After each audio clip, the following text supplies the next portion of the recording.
lundi 3 septembre 2007 et jour suivant, consacrant l'élection de M. Dioncounda Traoré en qualité de président de l'Assemblée nationale, vu la lettre de démission de M. Amadou Toumani Touré, président de la République, en date du 8 avril 2012, vu la requête conjointe du président de l'Assemblée nationale et du Premier ministre en date du 9 avril 2012, considérant qu'en application de l'article 54 de la loi numéro 97-010 du 11 février 1997, modifiée par la loi numéro 02-011 du 5 mars 2002, portant loi organique, déterminant les règles d'organisation et de fonctionnement de la Cour constitutionnelle, ainsi que la procédure suivie devant elle, le président de l'Assemblée nationale et le Premier ministre ont, par requête conjointe datée du 9 avril 2012, saisi la Cour constitutionnelle aux fins de constatation de la vacance de la présidence de la République. Considérant que le président de la République en exercice, M. Amadou Toumani Touré, a présenté sa démission par lettre numéro 0122 PRM du 8 avril 2012, considérant que l'article 36 de la Constitution dispose, je cite, « Lorsque le président de la République est empêché de façon temporaire de remplir ses fonctions, ses pouvoirs sont provisoirement exercés par le Premier ministre. En cas de vacance de la présidence de la République, pour quelque cause que ce soit, ou d'empêchement absolu ou définitif constaté par la Cour constitutionnelle, saisi par le président de l'Assemblée nationale et le Premier ministre, les fonctions de président de la République sont exercées par le président de l'Assemblée nationale. Il est procédé à l'élection d'un nouveau président pour une nouvelle période de 5 ans. L'élection du nouveau président a lieu 21 jours au moins et 40 jours au plus après constatation officielle de la vacance ou du caractère définitif de l'empêchement. Dans tous les cas d'empêchement ou de vacance, il ne peut être fait application des articles 38, 41, 42 et 50 de la présente Constitution. Fin de citation. Considérant que suite à cette démission, il y a lieu de constater la vacance de la présidence de la République par la Cour constitutionnelle, que la constatation de cette vacance donne lieu à l'organisation d'un scrutin en vue de l'élection du nouveau président qui doit se dérouler 21 jours au moins et 40 jours au plus après constatation officielle de la vacance par la Cour constitutionnelle. Arrête. Article 1er. Constate la vacance de la présidence de la République suite à la démission de M. Amadou Toumani Touré, président de la République. Article 2. Dit que le scrutin en vue de l'élection du nouveau président de la République doit être organisé 21 jours au moins et 40 jours au plus à compter de la notification du présent arrêt. Article 3. Le président de l'Assemblée nationale, M. Dioncounda Traoré, assure l'intérim du président de la République. Article 4. Le président de la République, par intérim, doit se conformer aux dispositions de l'alinéa 5 de l'article 36 de la Constitution. Article 5. Conformément à l'article 34 de la Constitution, les fonctions de président de la République sont incompatibles avec l'exercice de toute autre fonction politique, de tout autre mandat électif, de tout emploi public, de toute autre activité professionnelle et lucrative. Article 6.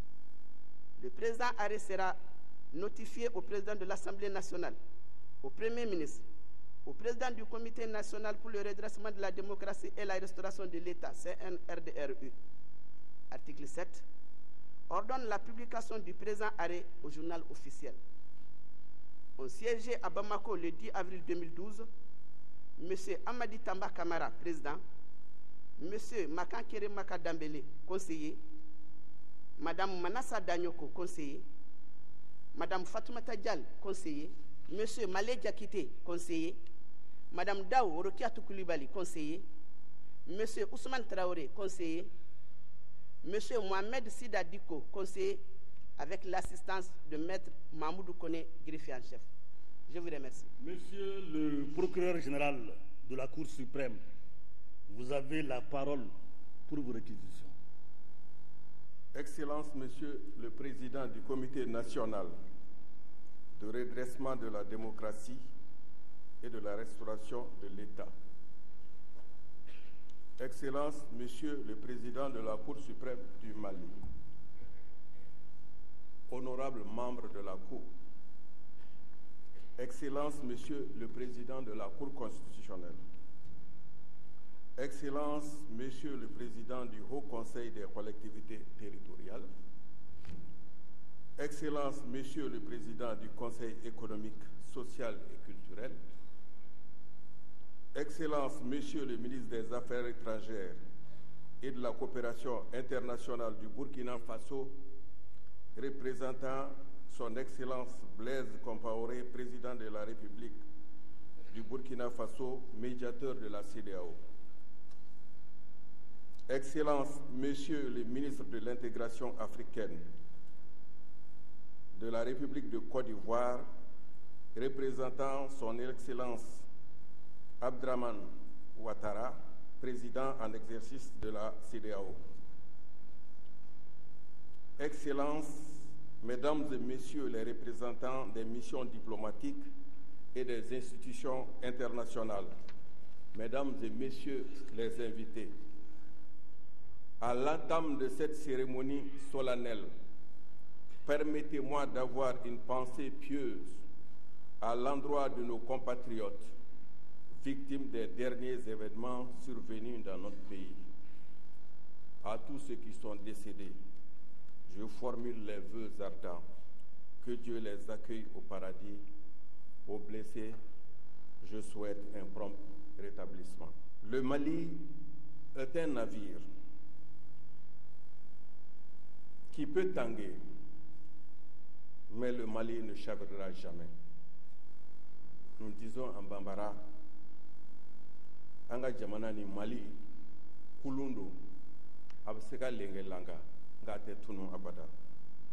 Et en soirée, on dira, Irganda au Mali, Tihi, Ahiga Tanga Tanga, Nga Abada Asidre, Haridukuna. Cet adage, hérité de nos ancêtres, nous donne la force et le courage de surmonter la peine que chaque Malien et chaque Malienne a ressentie dans son âme et dans sa chair en raison de l'agression et de l'occupation de nos villes et campagnes. De cette épreuve douloureuse, notre pays, le Mali, sortira sans doute vainqueur, comme en atteste déjà la résistance active des masses laborieuses et leur attachement à l'intégrité et à l'unité nationale. Ces événements nous invitent désormais à une prise de conscience nationale et à plus de vigilance. Monsieur le Président de la Cour suprême, honorable membre de la Cour, je me félicite de l'engagement et de la volonté du peuple malien de préserver l'unité et l'intégrité du territoire national. L'accord cadre de mise en œuvre de l'engagement solennel du 1er avril 2012 est une œuvre salvatrice pour tous les Maliens qui espèrent un lendemain meilleur. C'est également le lieu de saluer la communauté internationale en général et la CEDEAO en particulier pour leur soutien en ces moments difficiles. Dans la situation actuelle que vit notre pays, le retour à la légalité constitutionnelle passe certes par le respect des dispositions de l'article 36 de la Constitution, organisant l'intérim du président de la République en cas de vacances ou d'empêchement absolu ou définitif, mais aussi par le réalisme de l'accord cadre de mise en œuvre de l'engagement solennel du 1er avril 2012 intervenu entre le CNDRE et la CEDEAO pour la mise en place d'organes de transition, dont un Premier ministre de transition disposant de pleins pouvoirs pour gérer en priorité la crise dans le nord du Mali et organiser des élections libres, transparentes et démocratiques. L'adhésion totale des Maliens à cet égard et l'investiture de M. Diongouna Traoré, précédemment président de l'Assemblée nationale, en qualité de président de la République du Mali par intérim, conformément à la Constitution, sont gages de succès pour nos futurs combats. Selon l'article 29 de la Constitution, du 25 février 1992 de la République du Mali, le président de la République est le chef de l'État.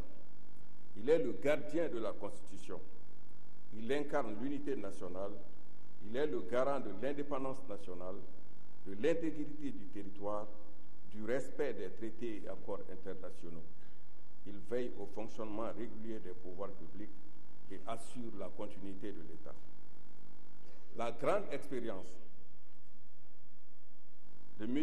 Diongounda Traoré saura l'inspirer à consolider les acquis démocratiques du 26 mars 1991, à défendre la forme républicaine et la laïcité de l'État du Mali, à défendre les droits de la femme et de l'enfant, ainsi que la diversité culturelle, linguistique de la communauté nationale, à maintenir et consolider l'unité nationale, à assurer l'amélioration de la qualité de la vie, à la protection de l'environnement et du patrimoine culturel.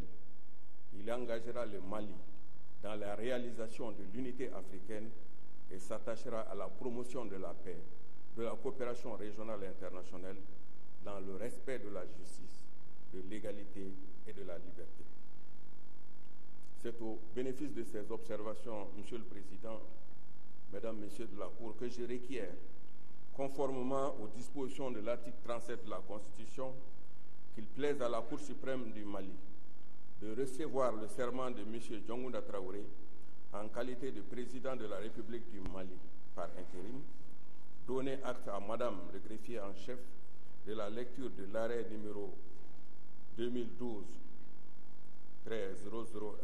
CC vacances en date du 10 avril 2012 de la Cour constitutionnelle du Mali, donner acte au parquet général des présentes réquisitions, donner à M. Diongounda Traoré de sa prestation de serment en qualité de président de la République du Mali par intérim, le renvoyer dans l'exercice de ses fonctions et le déclarer officiellement installé dans les dites fonctions. Dire que du tout, il sera dressé procès verbal qui sera classé au rang des minutes du greffe de la Cour suprême pour y recourir en cas de besoin. Je vous remercie.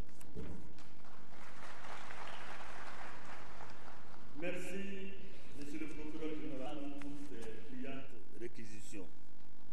Monsieur Diongounda Traoré, président de la République par intérim, s'il vous plaît, la Cour vous prie de venir au pupitre.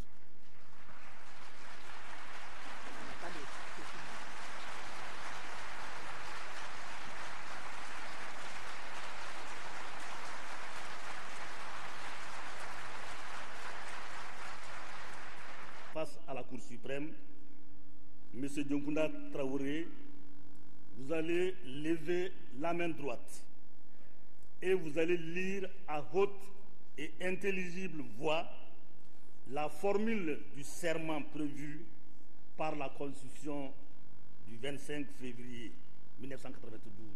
Je jure devant Dieu et le peuple malien de préserver en toute fidélité le régime républicain, de respecter et de faire respecter la Constitution et la loi, de remplir mes fonctions dans l'intérêt supérieur du peuple, de préserver les acquis démocratiques, de garantir l'unité nationale, l'indépendance de la patrie et l'intégrité du territoire national. Je m'engage solennellement et sur l'honneur à mettre tout en œuvre pour la réalisation de l'unité africaine. La Cour donne acte à Monsieur le procureur général de ces réquisitions.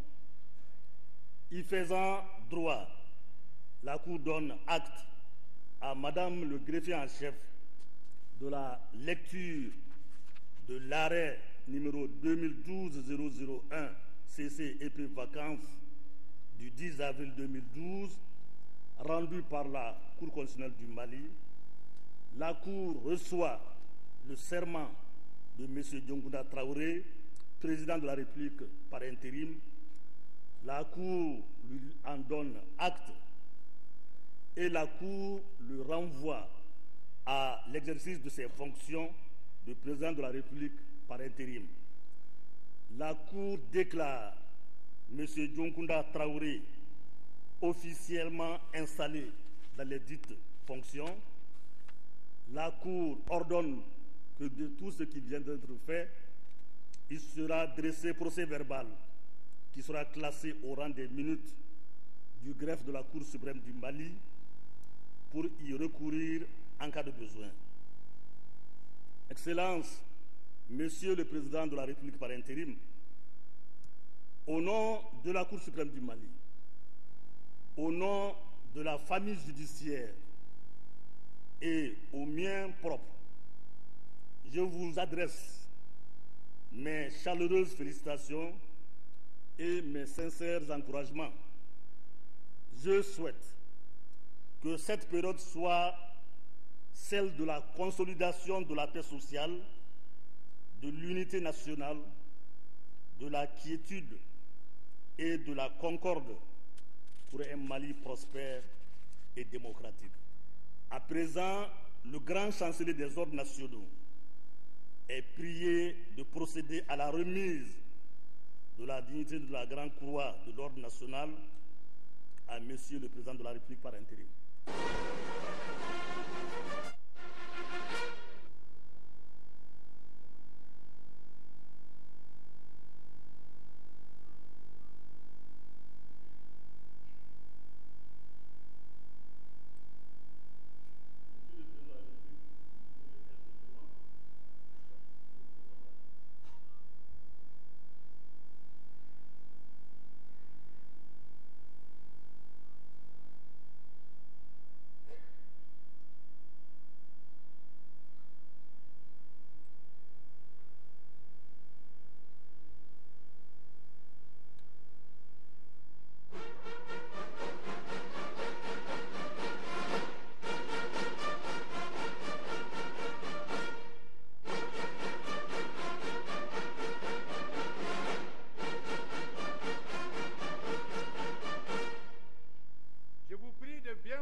S'il vous plaît.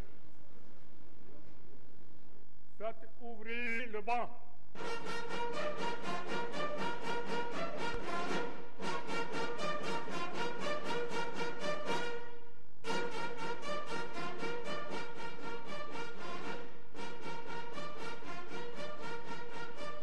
Monsieur Dioncounda Traoré, Président de la République, en application de la loi 63-31 ANRM du 31 mai 1963 portant création des ordres nationaux,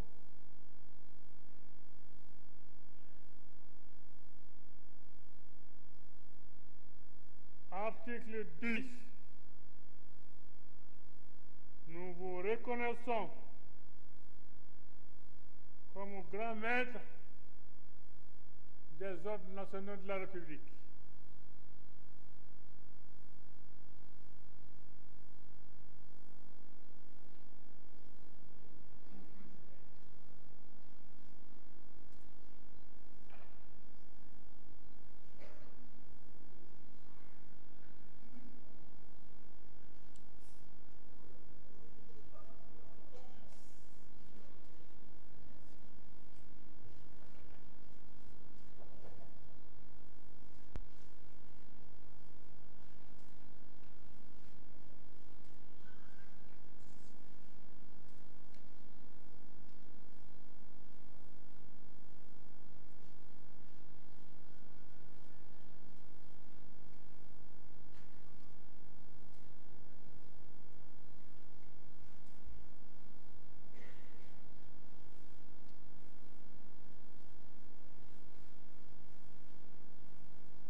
Excellence, Monsieur le Président de la République par intérim, vous avez la parole pour votre intervention.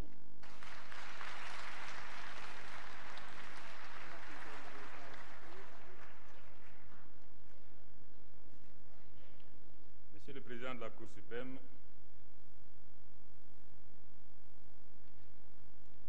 honorables membres de la Cour suprême, mes chers compatriotes,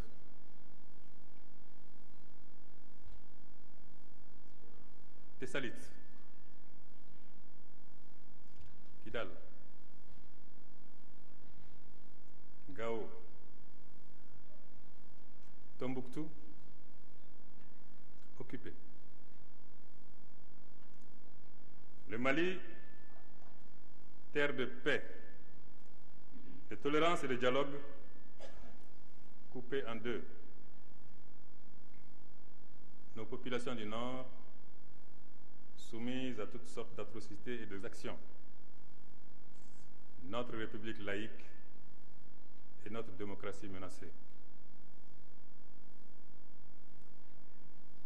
J'aurais préféré, certes, m'adresser à vous, Monsieur le Président de la Cour suprême, en des circonstances moins dramatiques.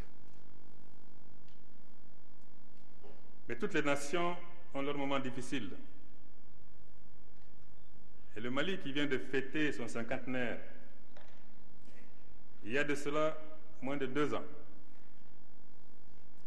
n'a jamais connu de moment aussi difficile.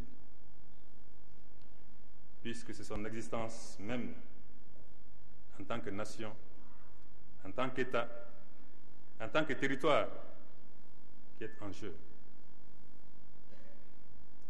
C'est pourquoi je voudrais avoir une pensée émue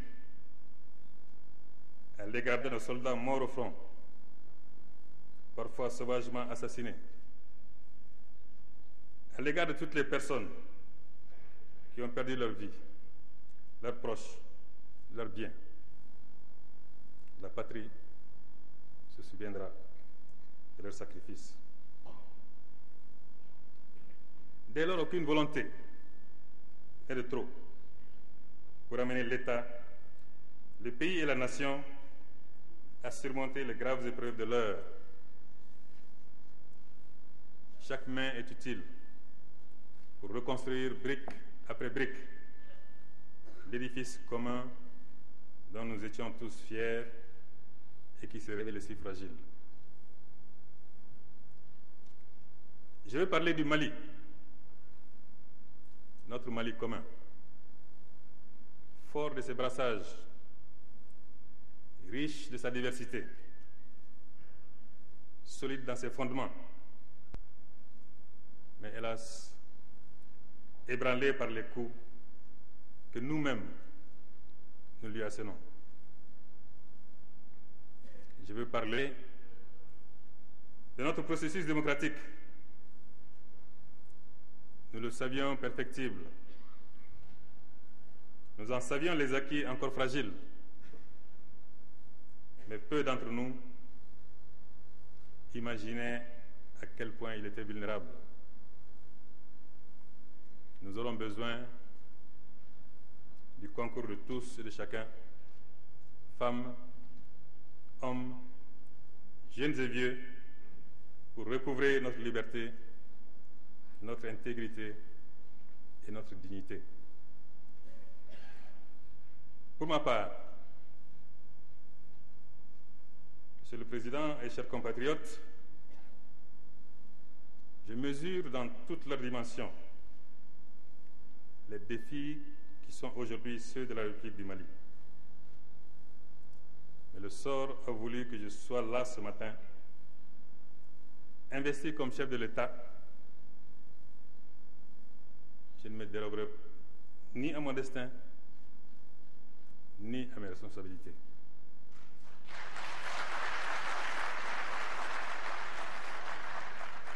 Il ne saurait y avoir pour moi que le Mali, qu'un Mali ressaisi, un Mali réunifié territorialement, humainement et spirituellement. le tissu national est éprouvé. Le recoudre demandera un immense effort de nous tous et de nous toutes. J'ai l'honneur et la grande fierté d'accepter d'être l'aiguille et à tous les Maliens, à toutes les Maliennes, de la classe politique, des organisations de la société civile, à nos corps en tenue, je dis ceci. Si tous oublient leur ego, leurs calculs et leurs supputations du moment, s'ils oublient leurs ambitions, alors ils seront sans aucun doute ce fil dont l'aiguille a besoin pour travailler.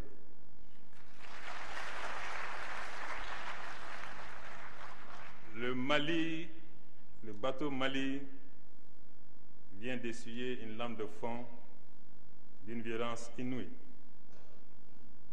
Mais il n'a pas chaviré. Et il ne coulera pas. Mes chers compatriotes, j'accepte d'être pour un temps le capitaine de ce bateau, au bord duquel nous nous trouvons tous, et je compte sur vous tous et vous toutes pour le mener à bon port.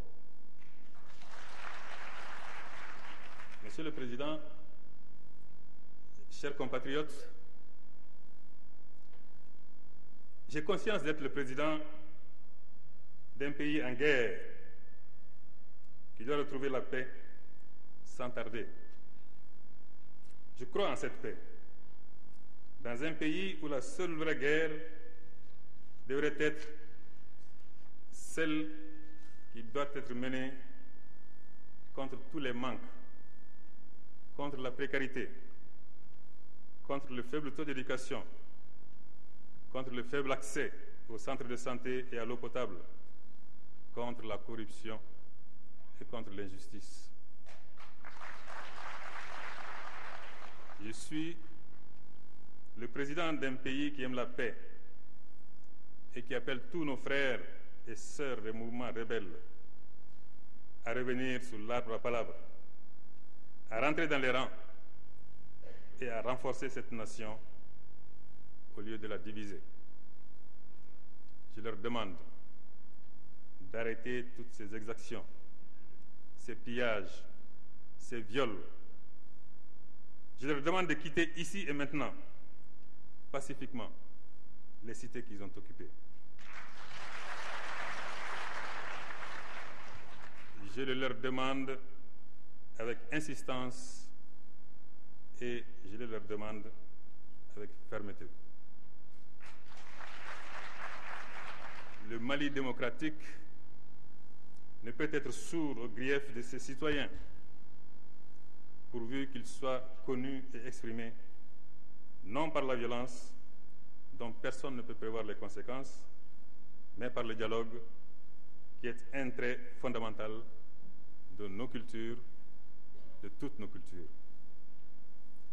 Mon vœu est que cet appel soit entendu et qu'il lui soit donné suite par le Mouvement national de libération de l'Azawad et Ansar Dine. Car je suis aussi, désormais, le président d'un peuple dont le sens de l'honneur et de la dignité ne s'est jamais démenti le long des siècles et au fil de l'histoire. Nous n'hésiterons pas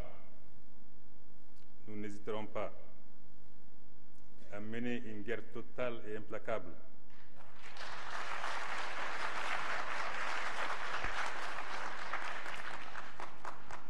pour recouvrer notre intégrité territoriale, mais aussi pour bouter hors de nos frontières tous ces envahisseurs porteurs de désolation et de misère que sont AQMI et tous ces trafiquants de drogue qui opèrent depuis trop longtemps dans le nord de notre pays, de même que tous ces preneurs d'otages qui discréditent notre pays et portent un préjudice incommensurable à notre développement. cela doit être compris de tous. Nous ne négocierons jamais la partition du Mali.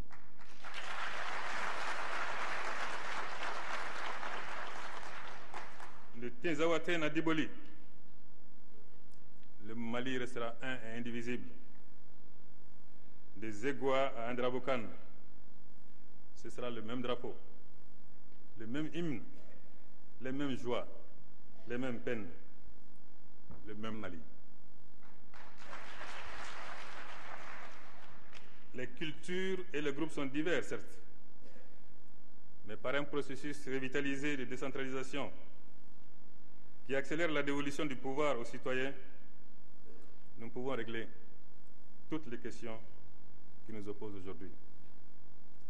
La nation malienne existe à Tessalit, elle existe à Guelok, elle existe à Léré, elle existe à Gao, elle existe à Tombouctou. Nous préférons la paix, mais si la guerre est la seule issue, nous la ferons.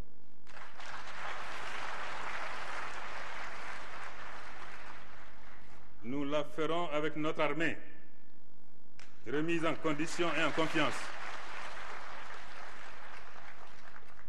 Elle se battra entre les dunes, elle se battra sur les collines, elle se battra dans la plaine, et nous serons tous derrière elle jusqu'à la victoire finale, celle du Mali qui a recouvré tout son territoire et retrouvé sa laïcité. Ce combat, elle le mènera aussi avec le soutien de notre sous-région et l'Afrique tout entière. Elle le mènera avec l'aide et l'accompagnement de l'Union européenne et de l'ensemble de la communauté internationale. Monsieur le Président, chers compatriotes, que dire des prochaines élections générales? C'est le deuxième volet de notre mission.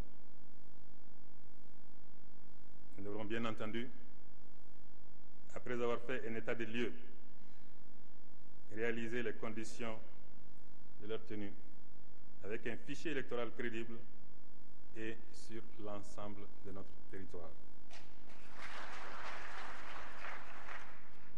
Monsieur le Président, hormis les questions de gouvernance courante,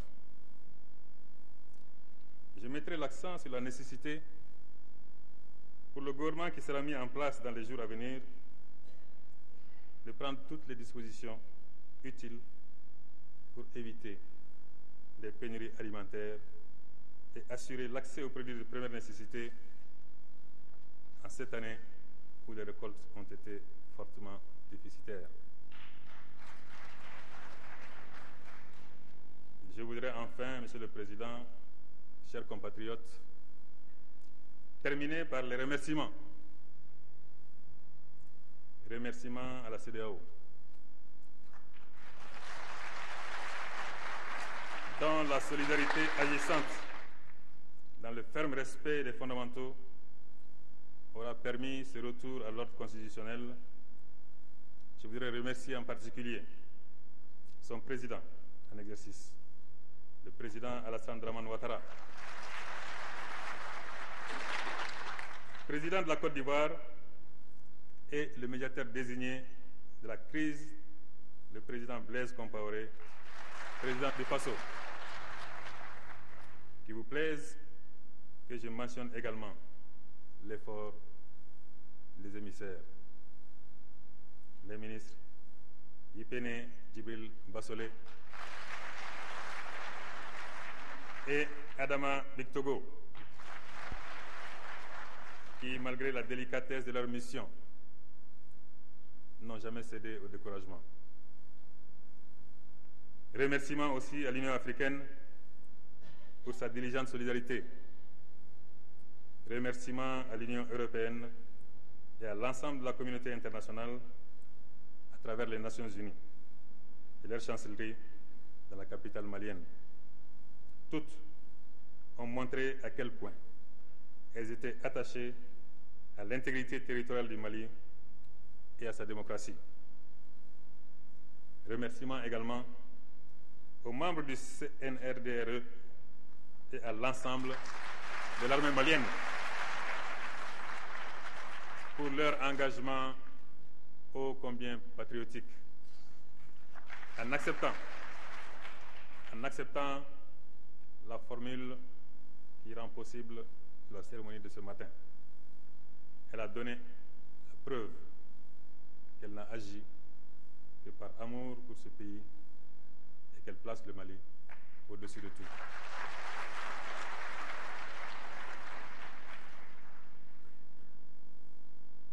Je lui dis à cette armée et à ces jeunes officiers, le Mali compte encore sur vous. Le Mali compte toujours sur vous. Nous comptons sur vous pour que le Mali continue d'être. Vive le Mali uni et indivisible. Vive la démocratie. Vive l'Afrique unie et solidaire. Je vous remercie.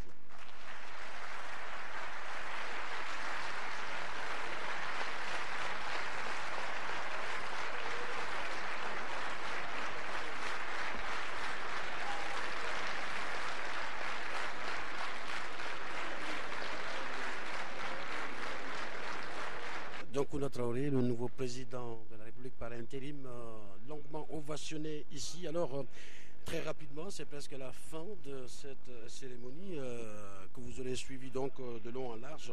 Mais rappelons-le seulement quelques aspects. Nous retournons en tout cas sur ce discours du président de la République par intérim, Dioncounda Traoré, discours qui démarre avec justement et bien sûr ce nord Mali, ce nord du Mali, Tessalit, Kidal, Gao, Tombouctou, 4 villes occupées, le Mali coupé en deux, et vraiment justement c'est ce discours qui était véritablement attendu et qui à la fois montre également les tâches qui attendent le président de la République par intérim et certainement le Premier ministre qui va être désigné et le gouvernement.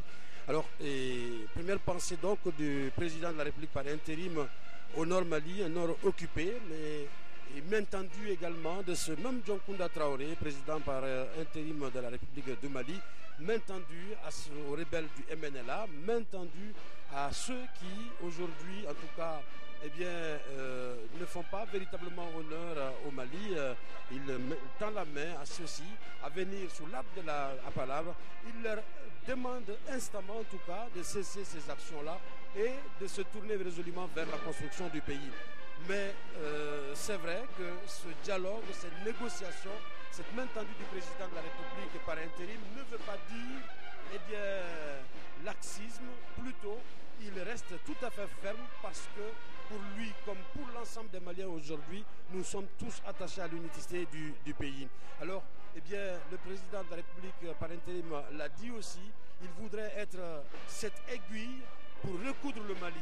Mais pour cela, il a besoin à la fois de tout le monde, de la classe politique malienne, de la société civile, des ONG, de l'armée et de toutes les professions possibles. Il a besoin de tout le monde. C'est tout le monde qui doit justement constituer ce fil-là pour permettre à cette aiguille de recoudre justement le Mali. Très belle formule en tout cas qui aura été comprise ici. C'est la raison pour laquelle il a demandé encore une fois à tout le monde, à tous les acteurs de la vie politique malienne de cesser leur ego et de se tourner résolument vers le Mali. Voilà donc la cérémonie qui s'achève du CNRDRE qui maintenant est appelé au présidium. Le capitaine Amadou Aya Sanogo, donc, qui vient donc saluer le tout nouveau président de la République sous les ovations.